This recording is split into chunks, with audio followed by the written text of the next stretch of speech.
দেখে রাঙ্গামাটি বান্দরবানের পাহাড়ি এলাকার মতো মনে হলেও এটি খোদ রাজধানী ঢাকার মিরপুরের একটি আবাসিক এলাকার চিত্র। প্রায় ৪ মাস ধরে অনেকটা জিম্মি দশা কাটাচ্ছেন এলাকার বাসিন্দারা। স্বাভাবিক জীবনযাপন ব্যাহত হওয়ার পাশাপাশি মুমূর্ষু রোগীরাও বন্দী হয়েছেন ৪ দেয়ালের মাঝে।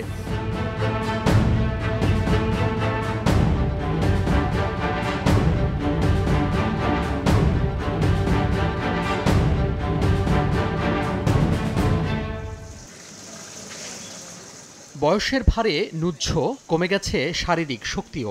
লাঠির ভরে কোনো রকমে চলাফেরার চেষ্টা করলেও সড়কের বেহাল দশায় কেঁপে কেঁপে উঠছেন জীবন সায়ান্নে পৌঁছানো বৃদ্ধ শাহজাহান। জাগতিক কাজ না থাকলেও নিয়ম করে মসজিদে যেতে বেশ বেগ পেতে হয় তাকে। হাতের কাছে মসজিদ হলেও সড়কের খারাপ অবস্থার কারণে প্রতিনিয়ত ঝুঁকি নিতে হয় এই বৃদ্ধকে।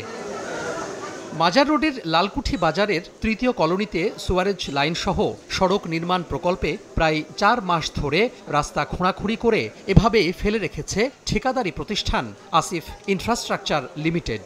রাস্তার পাশে প্রায় সব বাড়ির সামনে স্তূপ করে রাখা খননের মাটি। উন্মুক্ত অবস্থায় বিপজ্জনকভাবে পড়ে আছে সুয়ারেজ লাইনের একাধিক পয়েন্ট। প্রতিনিয়ত ঝুঁকি নিয়ে চলাচল করতে হচ্ছে বাসিন্দাদের। সড়কের নরক যন্ত্রণায় জনজীবনে যখন নাভিশ্বাস, তখন ক্ষুব্ধ প্রতিক্রিয়া সাধারণ মানুষের। রাস্তাঘাট ভাঙা ছিল না, আমরা বাড়িতে পারি না, হাঁটতে পারি না, পোলাপানে লেখাপড়া নিয়ে যেতে পারি না। একটা মানুষ অসুস্থ হয়, এখানে অ্যাম্বুলেন্স আনার মতো কোনো জায়গা নাই। জিনিসপাতি লয়ে আসা যায় না, তারপরে বাজার সদাই করা যায় না, পিছলা পড়া যায়। বাসায় যদি কোনো রুগী থাকে, সেই রুগী বাইর হয়ে আসবে, সেটা আসতে পারে না।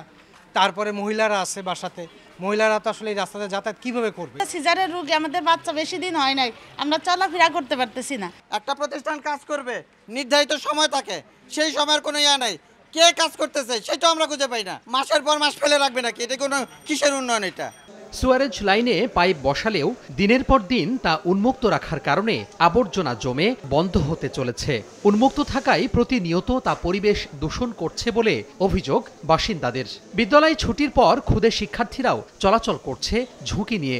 দিন শেষে সন্ধ্যা নামলেই প্রতিটি সড়ক হয়ে যায় এক একটি মৃত্যুকূপ। স্কুলে যাওয়া করতে পারিনি, স্কুলে যাওয়ার সময় বারবার পড়ে যাই। বৃষ্টি নামলে পিছলা গায়ে পড়ে জায়গা, আর অনেক মুরব্বী লোকেরও পড়ে জায়গা। স্কুলে যেতে পারছি না, আমি খেলাধুলা করতে পারতেছি না। বাচ্চারা তাদের এখন স্কুল বন্ধ হয়ে গেছে, এখন তাদের স্কুলে যাওয়া হচ্ছে না, কারণ অনেক বাচ্চা এমন আছে যারা এখান দিয়ে চলাচল করতে গিয়ে পড়ে গেছে। সন্ধ্যার পরে যখন বিদ্যুৎ চলে যায় তখন আমাদের এক ভয়াবহ অবস্থা, সেখানে মরণ ফাঁদ।